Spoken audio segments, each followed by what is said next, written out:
চট্টগ্রামের কর্ণফুলী নদীর ওপর এই শাহ আমানত সেতুকে স্থানীয়ভাবে নতুন ব্রিজ বলা হয়। এটি চট্টগ্রামের বাকখালী ও পটিয়ার সংযোগস্থলে। চট্টগ্রাম শহরের সাথে দক্ষিণ চট্টগ্রাম, কক্সবাজার এবং বান্দরবান জেলার সড়ক যোগাযোগ রক্ষা করে। সেতুটি ৯৫০ মিটার দীর্ঘ এবং ২৪.৪৭ মিটার চওড়া। ২০১০ সালের ৮ সেপ্টেম্বর এটি জনসাধারণের জন্য উন্মুক্ত করা হয়।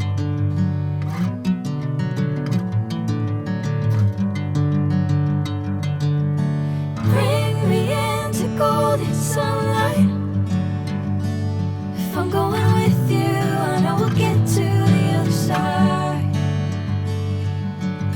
Sinking in, I know this feels right.